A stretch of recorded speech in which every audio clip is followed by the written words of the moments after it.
In Deuteronomy, the pillar of space and the axle of time are described as a blessing and a curse through the symbolism of Mount Gerizim and Mount Ebal. We read, "Behold, I set before you this day a blessing and a curse. The blessing, if you heed the commandments of the Lord your God, and a curse, if you heed them not and turn after other gods which you do not know. When the Lord your God brings you to possess the land, you will put a blessing on Mount Gerizim and a curse on Mount Ebal."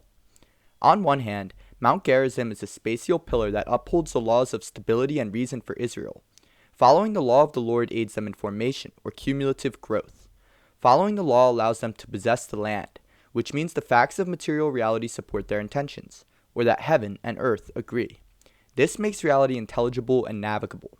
In stark contrast, Mount Ebal is the axle of time, the principle of instability and exile, which leads to serving strange gods and wandering in circles. Pointless transformations. Because time and space are opposites, Mount Ebal is the inversion, or opposite, of Mount Gerizim. The people follow this law by turning from the straight path, since it is characterized by cyclical inversions, or constant turning. Therefore, the laws of time are created by inverting the laws of space, and the curses from the laws of time are the inversion of the blessings in the laws of space. The construction for the altar of Mount Ebal is described. "You shall set up these stones on Mount Ebal, on an altar made of stone that no iron tool has touched, with unhewn stones, and write upon them all the words of this law very clearly." In this case, the altar of Mount Ebal is the upside down, or inversion, of Mount Gerizim. It is built without using work because it symbolizes a period where work will not be useful.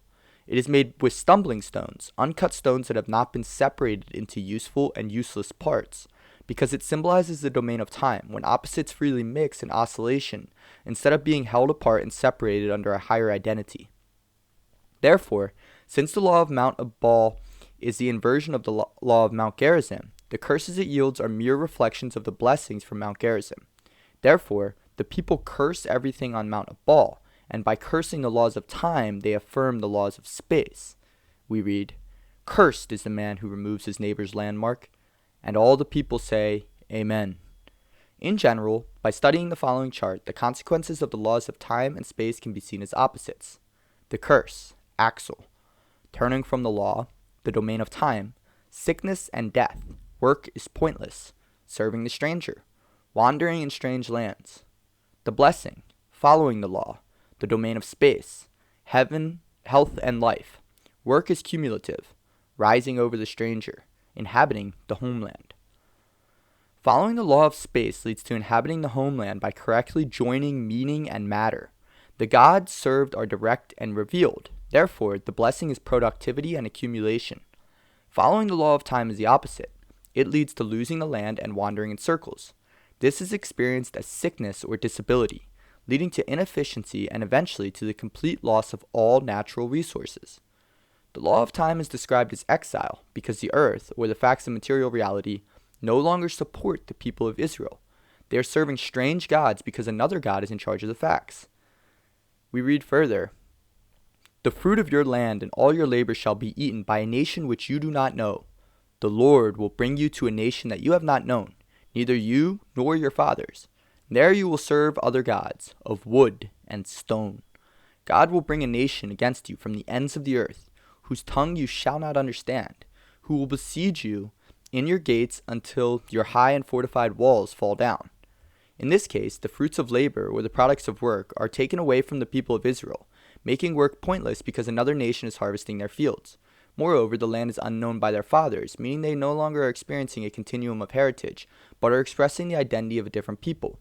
In this case, the land is strange and unknown because the facts of material reality, the language, customs, foods, seasons, animals, will be strange and unknown. This makes reality cyclically pointless rather than logically predictable. Why work if only to have the fruit taken away? Why raise children if only for them to be of a different seed? Why attempt to build anything if only for it to be seized by the adversary? In the end, the laws of time turn the axle of the wheel of suffering, facilitating pain and misery for the people of Israel, who experience nothing but pointlessness. Ultimately, God is the identity of the nation of Israel. It was the Lord who raised them from exile and breathed into their nostrils the breath of life, the law. Therefore, following the law benefits their identity, and going against the law benefits others. In the case of exile, strange people who were once pushed from central space into the margins of unknown reality will re-emerge from the ends of the earth, penetrating the borders between space and time, and rule over the nation of Israel. Therefore, the choice laid out for Israel is simple. Build familiar space by following your God and his law, or turn away from him and serve time in exile by following strange gods and strange laws. This is described further as we read, "The Lord will bring you back into Egypt in ships by the same way about which I said, you shall never see it again. There you will sell yourselves to your enemies as slaves, but no one will buy you." In this passage, time is expressed as a contradiction, absurdity, vanity, and irony. The people of Israel are sent back to Egypt, returned to a primitive state. This is because when they break the law, God will have no qualms about contradicting himself and sending his people back to exile. In this way, God remains true to his people, because he will only provide for them if they follow his law, but if they do not, he will overturn them. The domain of time is further described. You will have no repose among these nations, and there shall be no rest for the sole of your foot. You will say in the morning, I wish it were evening, and in the evening, I wish it were morning. In general, cyclical time is associated with rest, relaxation, and recreation. But the cycle of time is only effective within the confines of familiar space that is able to host it without being destroyed. Without stable space, humanity has no support from the earth, and must suffer the vicissitudes of the time cycle as they oscillate from one extreme to the other. There is no rest for the sole of their feet, because the earth moves below them. Instead of having a union between mind, heaven, and earth, body, the people's thoughts will never be aligned with their body. They will never be where they want to be. When it is night, they will want it to be morning, and when it is morning, they will want it to be night. We read further, "The secret things belong to the Lord our God, but the things that are revealed belong to us and our children forever, that we may perform all the words of the law." Ultimately, God is the author of both space and time, so even the misfortune of Israel and their experience in the time cycle should be attributed to God. And even their experience in exile can be used as a learning experience to fortify the law. God will not give up on his people, even when they abandon him and he seems to abandon them. He is still secretly planning to teach them new lessons about reality. For it is said, "The Lord rejoiced to do you good and to multiply you, and so the Lord will rejoice to destroy you." In our time of current spiritual exile, our once Christian civilization has turned from God and his law to worship strange gods. Although at one point the turn from Christianity may have been perceived as harmless and arbitrary, the current turn can no longer, in good faith, be characterized as anything but inversion. To understand this, consider the laws of God and their inversions, the laws of Satan. God said, "It is not good for Adam to be alone." Satan said, "It is good for Adam to be alone." God said, "Be fruitful and multiply." Satan said, "Be sterile and depopulate." God said, "You are dust, and to dust you shall return." Satan said, "You can upload yourself into a computer and live forever." God said, "I am the Lord your God. Worship none but I. Since birth, the desires of human hearts are evil. Sin crouches at your door. Its urge is for you, yet you can rule over it." Satan says, "The Lord is not your God. Worship anything you please, especially yourself and all your desires. Anything which tempts your heart is good. Follow your passions. Let them rule over you. Succumb to them." God said, "Respect your father and mother." Satan said, "Disrespect your elders. Launch a revolution forever." God said, "Take a day to rest. Make that day holy and worship the Lord. For salvation is with God, and the work man does is so that he may worship God." Satan says, "Never rest. Go into infinite debt so that you need to work forever, because your only salvation is infinite technological progress facilitated by your own labor and work." God said, "Trust in the Lord with all your heart, and lean not on your own understanding. In all your ways submit to him, and he will make your path straight." Satan said, "Trust in science, the work of man's mind. Religion is superstitious nonsense. Submit to no one. Chase the whims of your desires." Whereas following the law of God creates accumulation and stability, Following the law of Antichrist leads to the time cycle, pointless suffering and oscillation. The religion of Antichrist is quite simple to derive. As demonstrated by Mount Ebal, it consists of taking every command of the Lord, then inverting it. Because we worship Antichrist, our civilization is currently eaten by the cycle, where the waves of the flood cause circles and cycles of pointlessness. While it is Christ who makes peace between opposites and gathers what has been scattered, it is the Antichrist who causes animosity between opposites, so that they are in warring oscillation as they rip us apart. The spirit of Antichrist causes division by pitting two sides against each other and then inciting them to fight. As they fight, the pendulum swings and the circle spins, around and around in pointless madness. This accomplishes nothing other than destruction, or division, of space back into its idiosyncratic pieces, the primitive state of reality, a quantum soup of nothingness. The current philosophical system is founded upon harnessing the power of Satan's tail and horns to destroy all hierarchies which establish space, opting instead to turn the axle of the wheel of the cycle of suffering. The symbolism of the tail is described in the domain of space.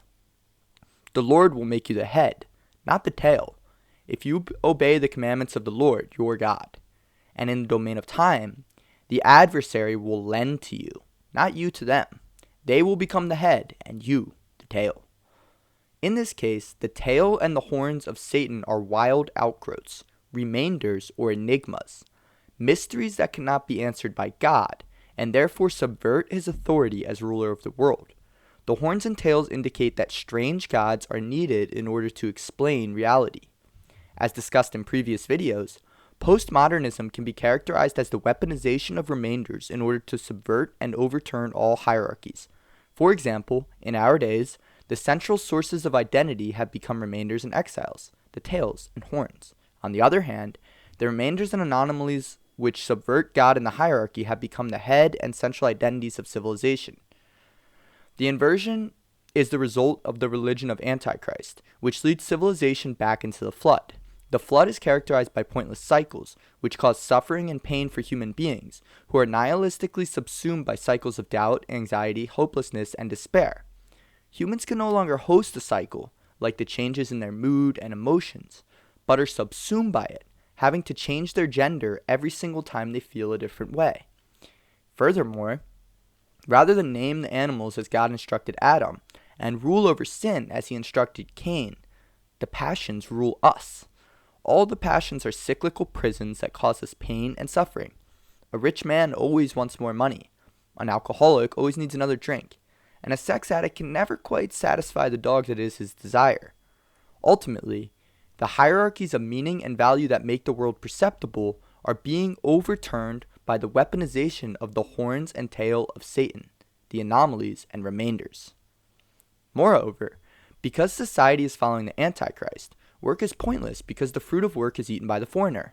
With crushing levels of debt, inflation, volatile market conditions, and unbearably high taxes, and especially with an inability to count on the stability of the future, it has become an increasingly reality. Debt is the law of the cycle.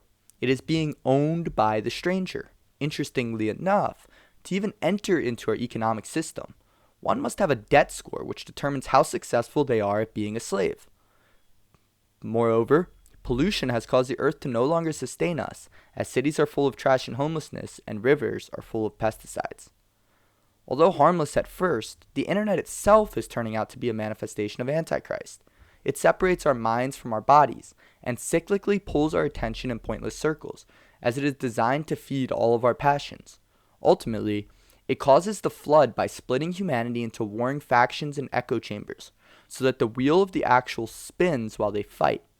The internet has been increasingly digesting human attention, or breaking us down into smaller and smaller warring factions who are unable to hold attention on the highest value, which is the prerequisite to creating space. As described in previous videos, it is pulling us towards the singularity. 666. Ultimately, the religion of Antichrist is nothing new or creative. It simply works by inverting the laws of Christ. Rather than respect elders and the traditions passed down to us, the Antichrist tells us to overthrow religion and disrespect our elders. We are in an eternal revolution, a cycle where each generation destroys the old, only to learn the lessons they have handed down the hard way, expressing vanity, absurdity, and a pointless contradiction. What is the resolution to this? In recent centuries, mankind has turned his gaze from heavens, down to earth. The human race has been on a quest for technical knowledge, scientific knowledge, which we will believe will be our salvation. Spiritual wisdom has been cast aside. Filling the void, the religion of antichrist has become the mainstream global religion, which attracts millions of fervent believers every year. Ultimately, however, salvation is from the Lord. Remember that it is God who destroyed death by death. Although the Antichrist secretly turns the wheel of the axle, causing suffering, it is ultimately only because God has allowed him to. Salvation is with the Lord, and all of reality is working for him. The nations are under the control of demons, but Jesus Christ is king. Although postmodernism is the philosophy of the Antichrist, it has ironically been being used by God because it has opened the door for us to once again understand spiritual wisdom by using symbolism. Even as the floodwaters rise above all the remaining hierarchies and structures of authority, do not be deceived, but trust in the Lord. Ultimately, even our technological advancements, which were obtained by turning from God and focusing on science, will be flipped back towards God when the New Jerusalem becomes the bride of Christ. Please support Matthieu by buying his book and reading Language of Creation, and by buying God's Dog and reading that as well. Thank you for your attention to this video. Please like, share, and subscribe.